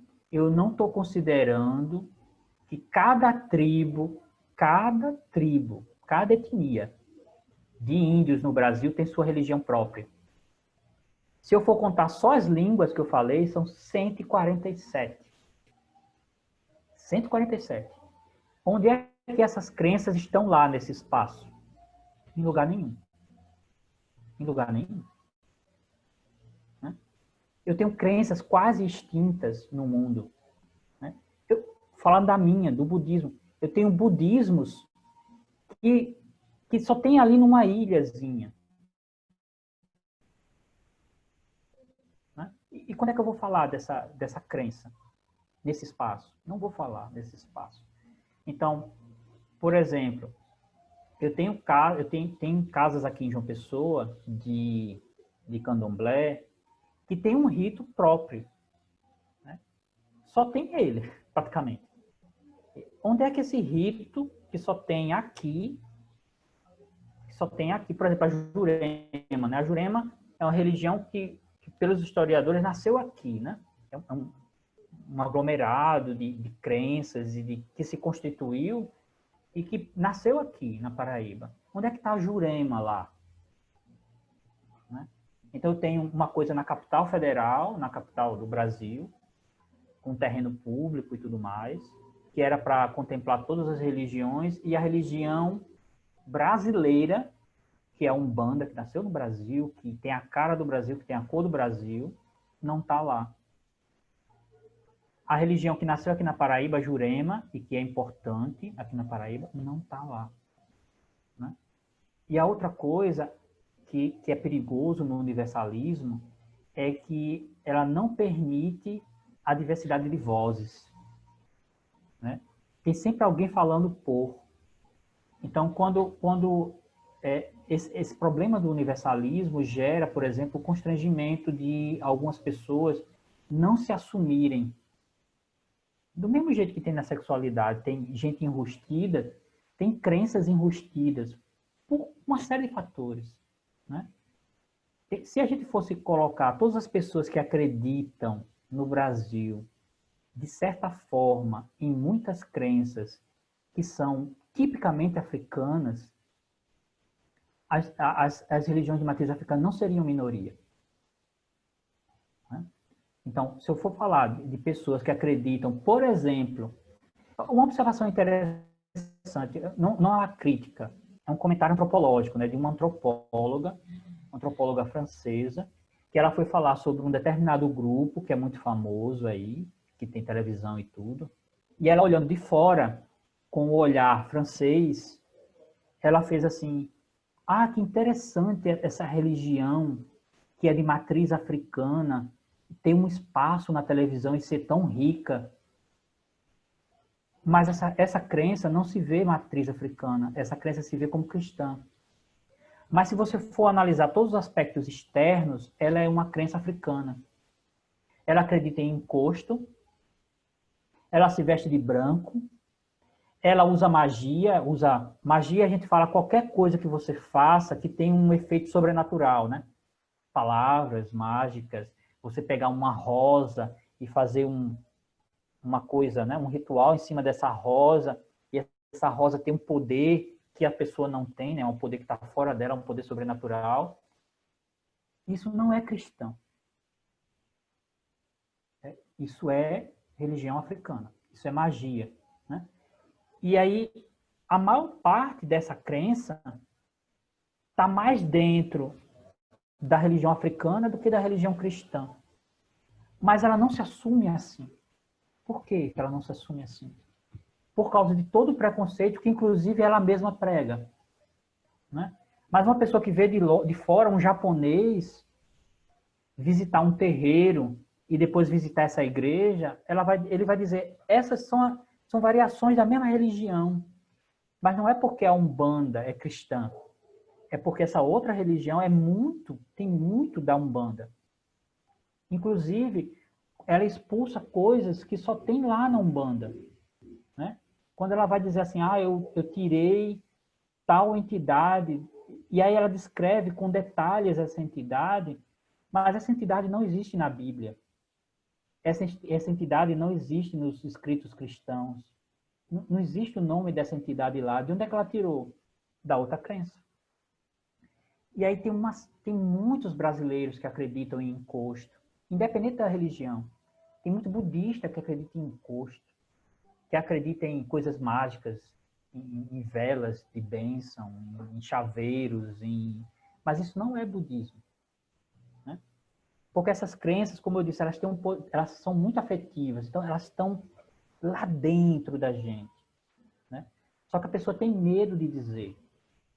As pessoas, depois de muito tempo, elas confessam para mim, eu acredito, achando que o budismo tem reencarnação. O budismo não tem reencarnação. Mas elas falam assim, ainda bem que o senhor é budista, porque eu também acredito em reencarnação. E ela fala baixinho assim, porque ninguém pode saber que ela acredita em reencarnação, por reencarnação é coisa da outra religião.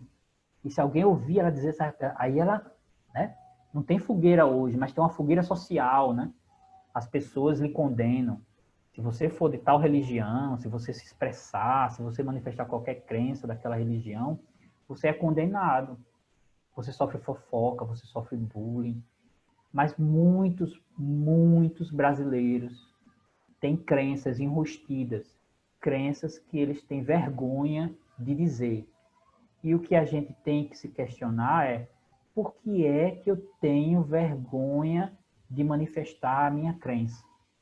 Eu quero viver num país que eu não preciso ter vergonha de dizer em que eu acredito. Eu não posso viver, por exemplo, a Diana colocou que hoje é o dia de tem aí Ganesha e Sita, né? Então, se alguém vê aquele macaco, aquele elefante lá, e ela está dizendo que, olha, Diana é macumbeira, eu estou usando bem pejorativo, Diana é macumbeira, ela acredita num satanás que tem cabeça de elefante, numa outra, aquilo ali é uma demônia, um encosto, que inclusive é azul, tem não sei quantos braços, isso é coisa do diabo, isso com certeza é coisa do diabo. Quando eu dava aula de yoga, aconteceu, eu perdi 2 alunas, senhorinhas, de 50, 60 anos, porque eu acho que comentei isso com Diana, não lembro se na época eu comentei.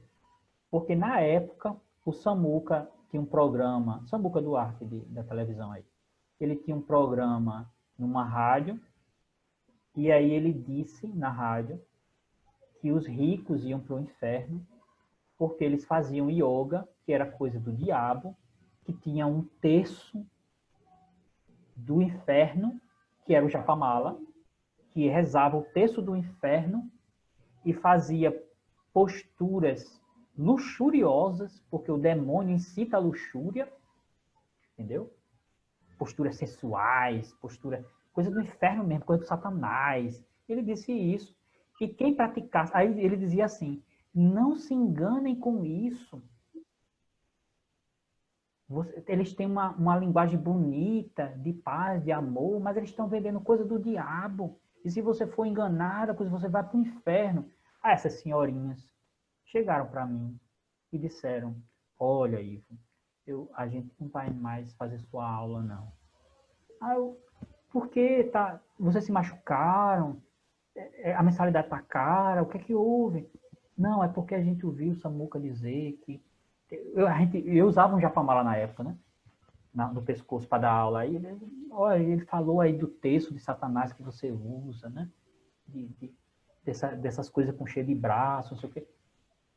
Então, aí essas pessoas deixaram de fazer uma prática saudável, que inclusive, quem é cristão, na época do Papa Paulo VI, aí acho que só o Flaubert alcançou isso.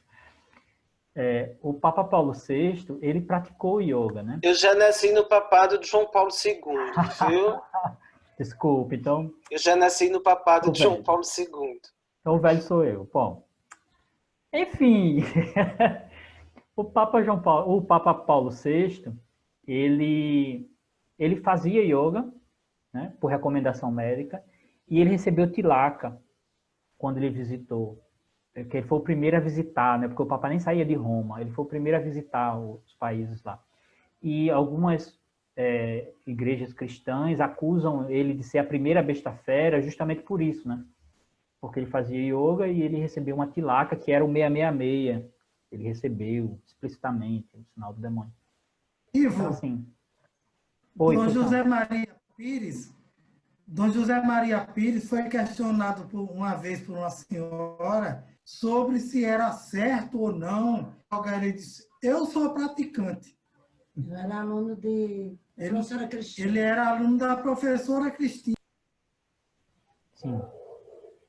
Jair, já que você fala nessa questão de Dom José Maria Pires, é importante lembrar, que Dom Dedé, Dom Pelé para nós, quando arcebispo da Paraíba, em maio de 88, na comemoração do centenário da euforia da libertação dos escravos, ele celebrou uma missa, a missa de 13 de maio de 1988, em alusão ao centenário, entrou na Basílica vestido de Ogum, e foi um escândalo. Mas para quem é da teologia da libertação, aquilo ali é café pequeno.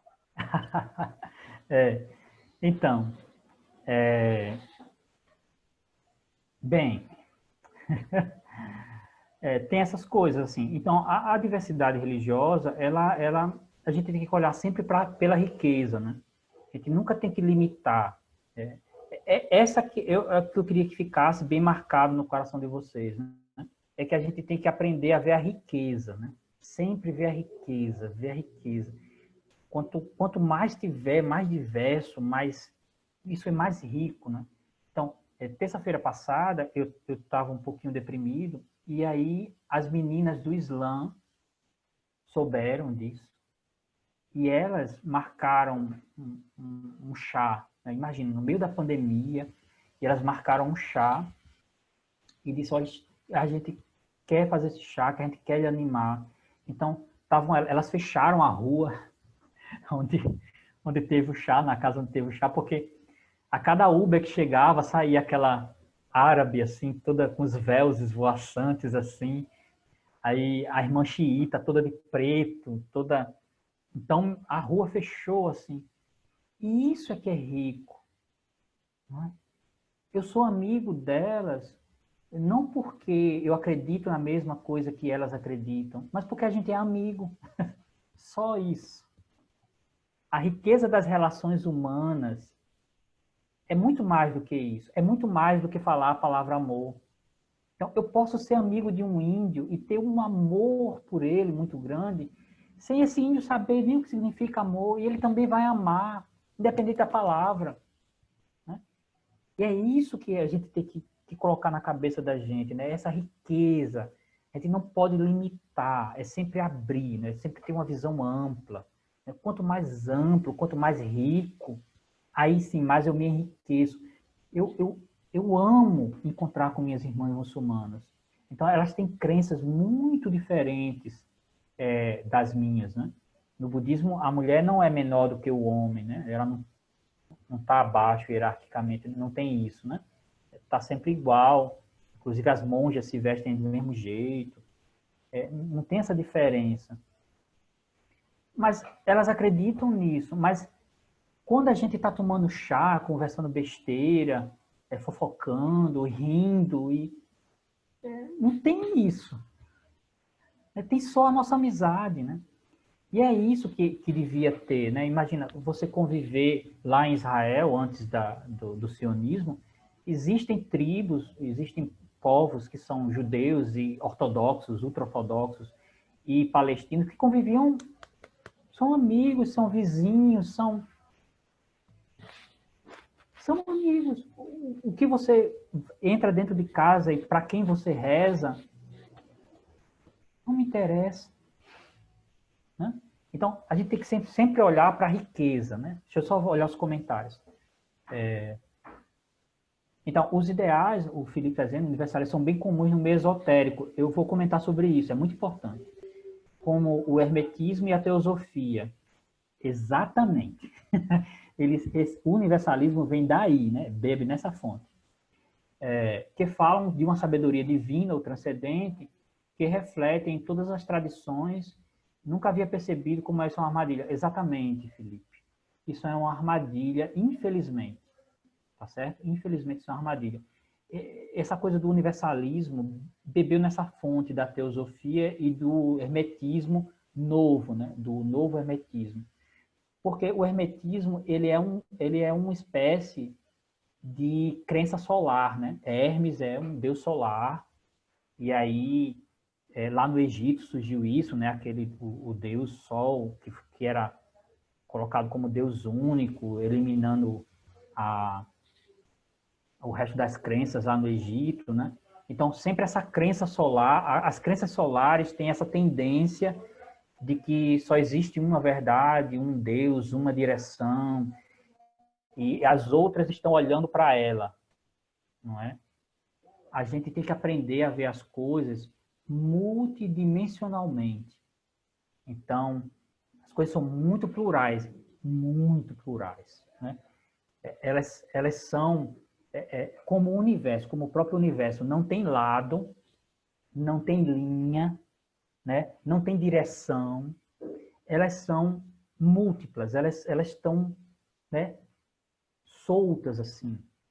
Né? Tem que ver as coisas desse lado, né? Da pluralidade de discursos, pluralidade de pensamentos.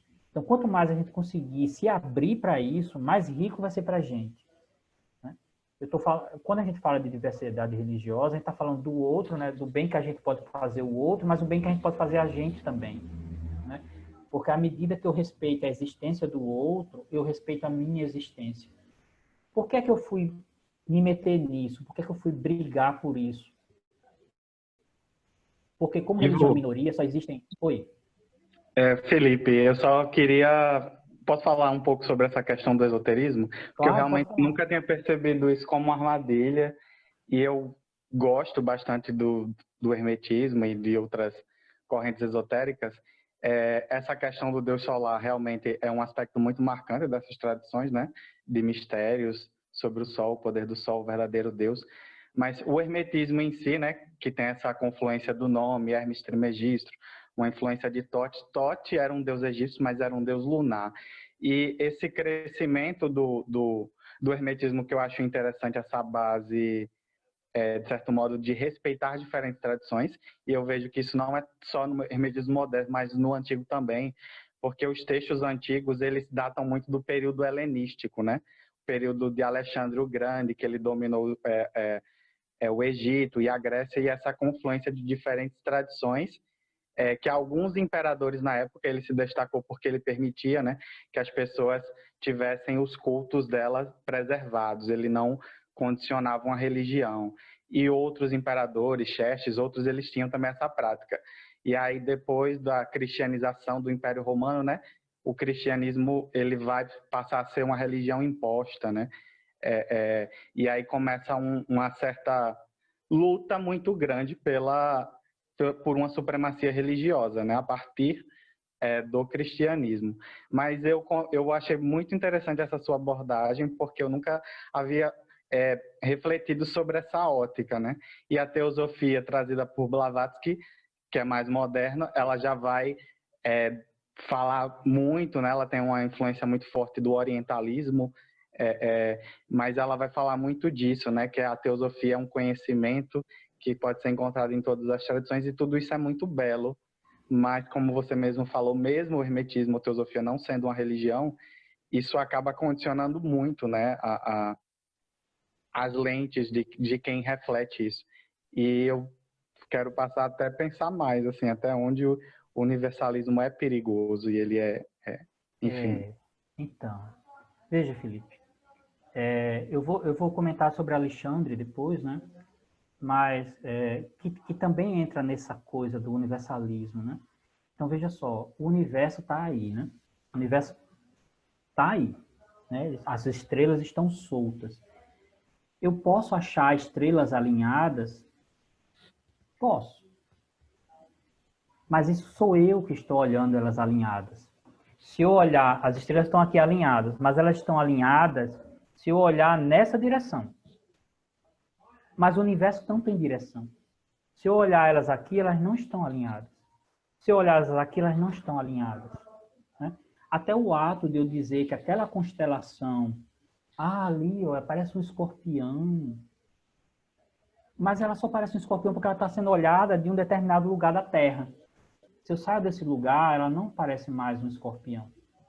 Né? E tem constelações que eu nem consigo ver aqui do sul, né? Do hemisfério sul. Então, assim, quem dá esse olhar, quem une, é uma visão. Né? Quando eu olho da minha visão, aí eu estou olhando, essas coisas parecem uma coisa só. Mas é o seu olhar que está fazendo isso. As coisas não são assim. Tá certo?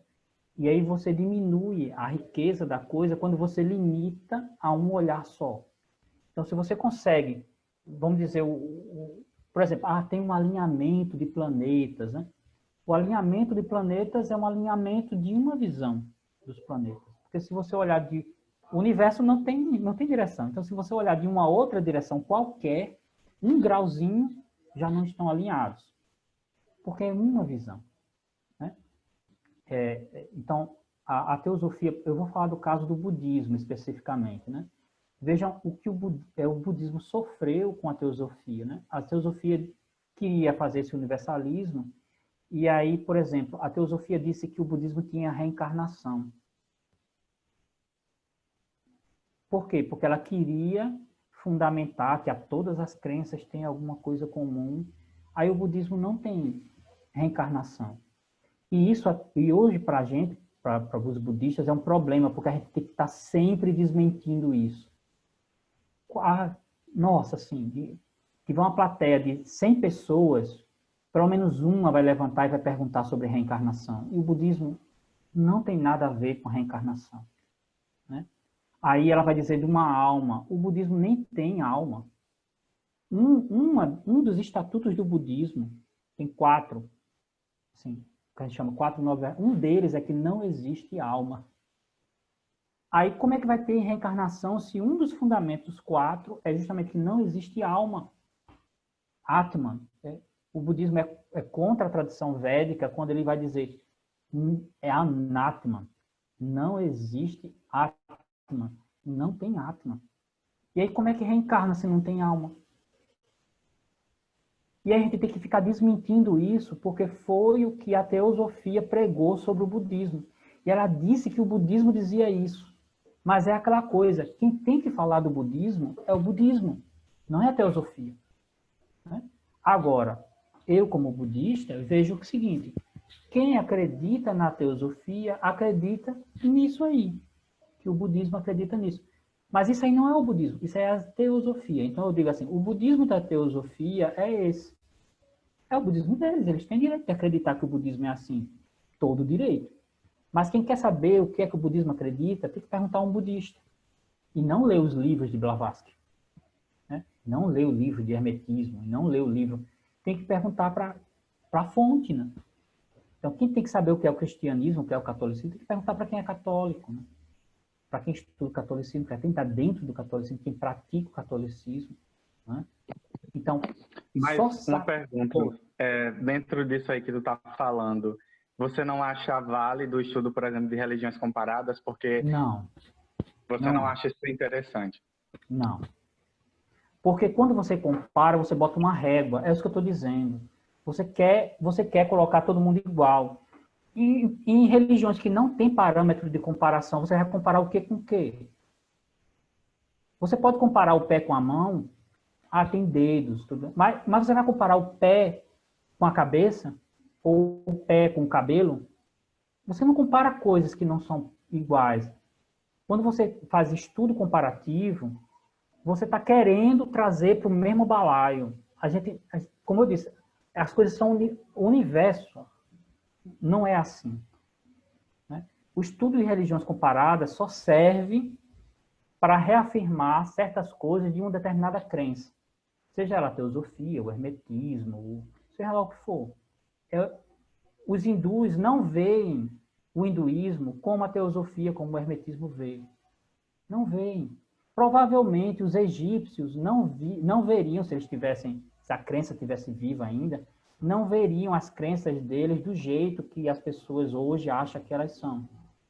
Provavelmente não veriam. Né? Então, esse estudo de religiões comparadas, isso é a minha opinião, tá certo? Tem gente que defende, tem gente que gosta, não tem nenhum problema. Se você gosta de estudar, estude, não tem nenhum problema estudar. Ou tentar achar alguma coisa. Mas é sempre o viés de confirmação. Estudo comparativo é viés de confirmação. Você vai tentar procurar no outro aquilo que você acha que é o certo, aquilo que você acha que... Então, você vai ver só aquilo. Você acaba só vendo o que você procura. Então, o que for estupidamente diferente, você vai se cegar. Porque a mente da gente funciona assim, né? Você já tem testezinhos na internet sobre isso, né? De você estar procurando lá um jogador de basquete que está vestido de urso e você não vê. Porque você só vê aquilo que você procura. E se você está procurando semelhança, você só vai ver isso. Você só vai fazer essa leitura, né? Sobre o Alexandre,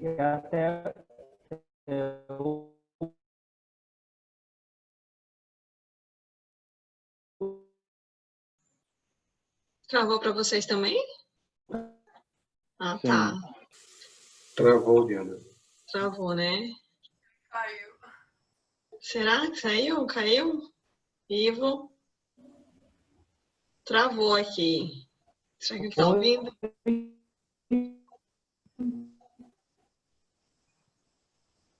Alô? Travou? Eu Travou. estou ouvindo. Estão ouvindo?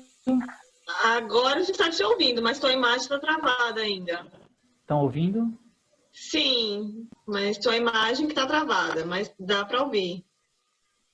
Saiu. Ah, não saiu não, tá aqui. Voltou, tá sem áudio agora. Aí. Estão ouvindo agora? Sim, sim, sim. Pronto. Então, vamos fazer assim aí, vou aproveitar para você começar a fechar, porque a gente já até tá bom, o papo tá tão interessante, realmente assim, me abriu muito a cabeça, né? Muitos conceitos que realmente até sem perceber, tão sutis, que estão tão incutidos na gente, e a gente, né, a gente que eu falo eu, às vezes me pego nesse universalismo, nesse achando, e hoje nossa, foi de visão, de ter mais cautela, né, nessas crenças. Então eu quero só para você fazer um arremate, depois quem sabe a gente faz um outro encontro para a gente ir encerrando. dizendo que a minha internet está instável, então até melhor, né? Até tá reclamando que eu falei demais. Foi muito Então, desculpem, né, ter falado tanto. Você havia parado no Alexandre. Então, eu vou tá puxar o cortando Alexandre ainda. bem rapidinho, né? Então, por exemplo, antes de Alexandre o Grande, estão conseguindo ouvir? Antes de Alexandre o Grande, o budismo não tinha estátuas. Né? O budismo não tinha estátuas. Não, no máximo, se representava Buda com umas pegadas. Eu acho que vocês já viram por aí, né? Umas pegadas de Buda. Né? Porque era assim, aquele que veio no caminho e deixou o rastro. Era mais ou menos isso. Então, no budismo não tinha estátuas. Alexandre o Grande achou um absurdo que no meio do panteão dos deuses e dos sábios e dos filósofos, todo mundo tivesse uma estátua e o grande sábio Buda não tivesse estátua. Então, ele mandou, a primeira estátua de Buda é uma estátua grega, lá em Gandhara, se quiserem procurar, tem Gandhara, estátuas, né? São estátuas gregas de Buda. E a primeira estátua de Buda também é em pé, porque ele disse, como é que eu vou botar no meio de Zeus poderoso, em pé, com seu tridente, né? E com seu raio, Poseidon com seu tridente, né? Mostrando sua força. Vou colocar um homem sentado. Ele vai ficar humilhado, né? Então ele mandou fazer Buda em pé. E aí tá Buda em pé e com roupa de grego, né? Aí esse é o primeiro Buda, a primeira estátua de Buda. Mas só que isso aí é uma visão grega do budismo. Né? O budismo não precisava de estátuas. O budismo não queria estátuas. Mas aí, por causa de uma visão universalista, o budismo acabou tendo estátuas. Né? É só para vocês terem uma ideia de como o universalismo ele acaba moldando o outro como forma a sua visão. E isso é muito perigoso. Porque, para a gente, porque a gente não se abre para o mais rico, né? A gente não se abre para aprender do outro. Isso é que é o perigoso, né? Então, para fechar, eu queria que vocês ficassem com isso Tá cortando de novo. no coração. Tá cortando, Ivo. E o mundo é múltiplo, né? Ele tem... Pronto, eu vou encerrar. Então, o que eu queria... Alô, tá ouvindo? Pronto. Então, o que eu queria que ficasse é que... né, de ouvir as outras pessoas, né? De ouvir as outras crenças e não crenças.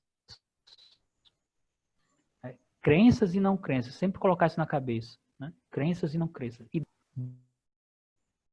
dentro de uma cultura de paz. Né? Então, o critério é sempre a cultura de paz. Se a gente consegue permitir que o outro exista, pensa, tenha liberdade dentro dessa cultura de paz, isso é o mais importante. Né? Eu queria que a harmonia vem disso. Né? A harmonia, porque dentro da harmonia, se quem for músico, a nossa querida Cristal, né? Dentro da harmonia, a gente tem notas dissonantes. Isso também é harmonia, né?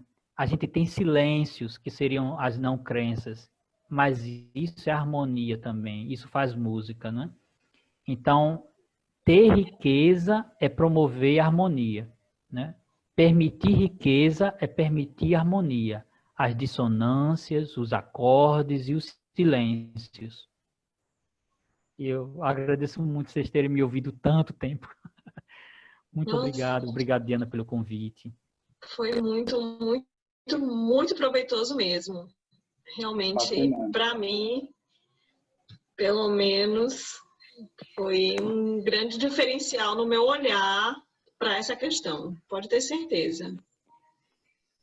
Tanto que eu nem comentei nada, porque geralmente eu faço comentários, porque eu fiquei realmente assim, absorvida e refletindo em muitas palavras que você falou aqui.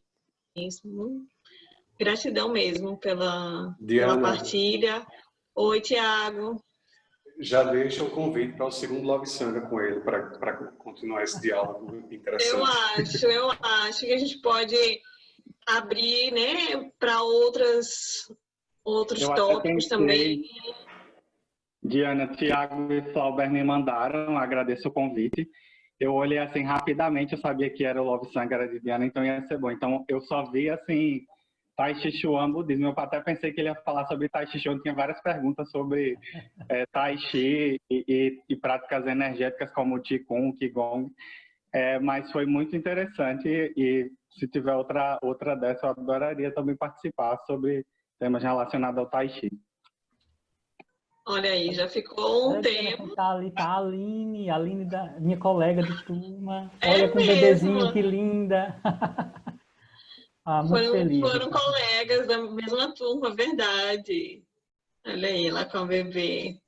Que lindo, gente. E realmente não vi o tempo passar. Eu não olhei, eu tô sem o relógio aqui. Agora, quando eu fui ver, eu digo, gente, e não percebi. Realmente, eu não percebi o tempo passar. Foi muito rico mesmo. Cadê Ana? Ana, Cristal, Ana. Oi! Foi muito esclarecedor, caramba! Foi maravilhoso. Eu já quero o próximo com você, Ivo. Foi maravilhoso.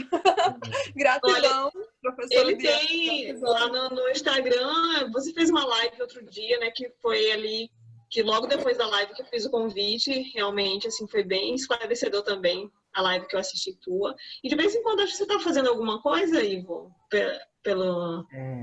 Estão me convidando, né? Mas é porque como monge, por exemplo, eu não falei de budismo porque eu não posso falar, né, sobre o budismo sem permissão, é bem rigoroso isso. Mas aí, sobre assuntos transversais eu fico mais livre de falar. Ah, certo. Tá certo. Então, alguém mais quer falar alguma coisa para fechar? Porque Cristal vai cantar e encerramos. Ok? Eu queria saber se ele desenvolve alguma prática coletiva ou aula de Tai Chi, algo do gênero, Qigong, essas coisas. Só curiosidade mesmo. E se aqui em João Pessoa? Na UFPB, mas está suspensa por causa da pandemia, né? Mas quando a UFPB voltar, a gente está lá, toda terça e toda quinta. Lá na UFPB é gratuito, não é uma extensão. Okay. Quem quiser participar, 7h30, de manhã, geralmente faz Tai Chi de manhã. Estão convidados, quando voltar, né? Ótimo. E o teu Instagram, para quem quiser saber, ter o contato com você, tá marcado lá naquela publicação, mas me diz aí, Ivo, qual é o teu Instagram lá para as pessoas? O @ivo.cd. Isso. Ou Monge Taishin também, quem quiser, né? Meu nome religioso é Taishin. Monge Taishin, tudo junto. Também me encontra lá. Isso, olha, a Diana botou lá. Vamos ver se eu vou saber esse. Eu acho que foi assim que escrevi. Isso, exatamente. Tá certo? Tá certíssimo. Então tá. Vamos, Cristal. Vamos. Agradeço mais uma vez por esse encontro maravilhoso, professora Diana, Ivo, gratidão. E já quero o próximo.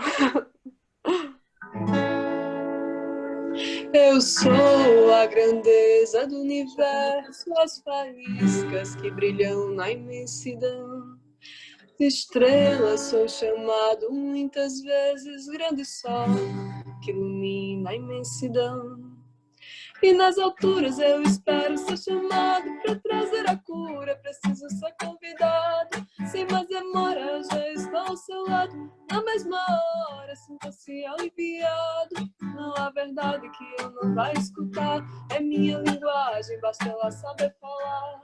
Para ter tudo aquilo que desejar e ser agradecido a quem tem para lhe dar. Sou eu que leio todos os seus pensamentos e vejo quanto você os tenta parar. Sou eu que leio quando viram sentimentos e que não dá mais pra poder controlar. É nessa hora que eu chego no tempo, nas estrelas e na luz do luar. venho lhe dar como posso meu além de te ajudar aos poucos a de me lembrar. Não hesitem em me procurar, tenho poder, mas tudo que desejar. São os cometas que deixam rostos no céu, as correntezas velozes que vão pro mar. Eu agradeço, eu agradeço, eu agradeço, eu agradeço, eu agradeço. Se as cores se misturam nos desenhos, as diferenças podem se misturar. Se as flores se complementam nos canteiros,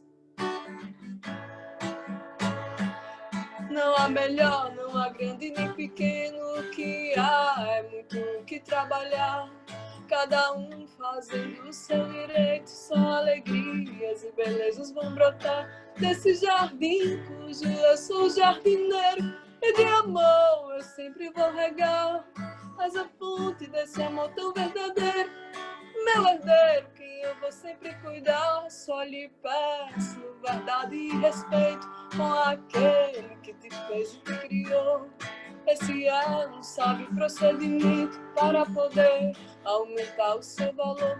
O resto é só lembrar de agradecer, para ter sempre paz no coração. Aproveitar tudo o que merecer e deixar a vida em minhas mãos. Todo mundo! Eu agradeço, eu agradeço, eu agradeço, eu agradeço, eu agradeço.